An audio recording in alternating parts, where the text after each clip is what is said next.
I started in morning TV when I was 22. I remember though, I loved it. Like TV for me, time stopped. I was like, oh, this is what I just like the thought that someone could be eating a Mars bar, watching this morning show, and they're going to swap it for a macadamia if they're scrolling the tally. Like that was my whole MO. Like I was like, if I can inspire one person at home, jobs are good and job's done. And Steve Irwin was like my hero. I don't know if I ever felt out of alignment. I just feel like I'm just going to watch a Steve Irwin video because it's like that unapologetic passion is kind of my whole jam. And I remember I'd be working in the smoothie bar. So I would take clients out the back of the smoothie bar, but I would also like work literally making smoothies as well because TV doesn't pay, right? Well, today it doesn't pay at all, but it used to pay like a couple of $100 a segment, right? I go on once every 2 weeks. And I remember I was working in the smoothie bar and this quite well-known nutritionist came in that did loads of public speaking. And I was like, oh my God, you're so-and-so. I'm a huge fan. I've seen you talk at the Melbourne Exhibition Centre. And she goes, I know you. And I said, no, I was up the back. I never met you. But like I was kind of starstruck, right? I was 23. And she goes, no, I know you. And I said, no, we've never, ever met. She goes, you're that nutritionist off TV. And I said, yeah, that's me. And she's like, you are a disgrace to the nutrition industry. And I go, okay, I'll pass that feedback on. And there's like 5 or so people lined up for smoothies at this stage of the game. So they're watching all of this unfold. I'm pretty young. That's a young time to be told this. She goes, how could anybody take you seriously by the way that you dress? So I'd always go on very Cyndi Lauper, like cool, bright red Converse, big gold skirt, bright top, big bow in my hair, like quite quirky, very 80s-esque. And I said, okay, thank you for your feedback. I'll pass it on. And she goes, I know I sound like a bitch, but I'm entitled to my opinion. And I said, absolutely you are. And in my mind, I was like, just don't cry, just don't cry, just don't cry.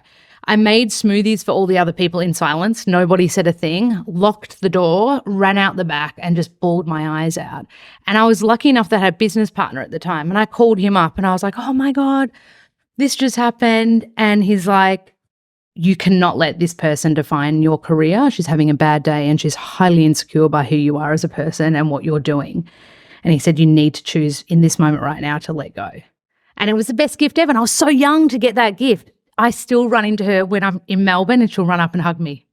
Same person. Do you think she's coming up and hugging you because you were able to alchemize the experience and not take it as like a, you didn't hold on to the projection? I imagine you don't seem like you've gone, I'm going to show you. Oh, no.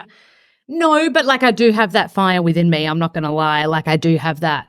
You know how I was saying there's so much rejection in acting? I'm like, I can't wait till you guys have to eat your words. Like I've got that within me because it hurts to feel rejection and to feel judged, right? Mm-hmm.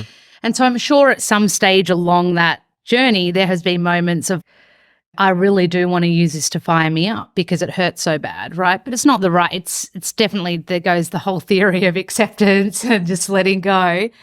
But I am human and I definitely have those moments of like getting really riled and fired up when I'm hurt.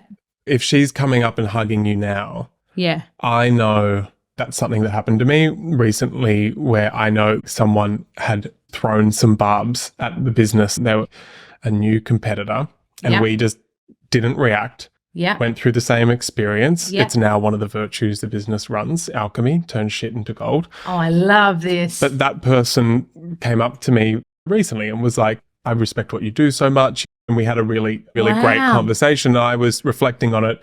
I've had many experiences like that. I'm like, that wouldn't have happened if I held the resentment, if I pushed anything towards them rather than taking that weight and not putting it against them, but using it to grow me. And it sounds like you've done something similar. There's no way you have an amicable outcome if you didn't do that. And I think as well, I am good. I can sit in the pain for a bit. And now this is where therapies come in.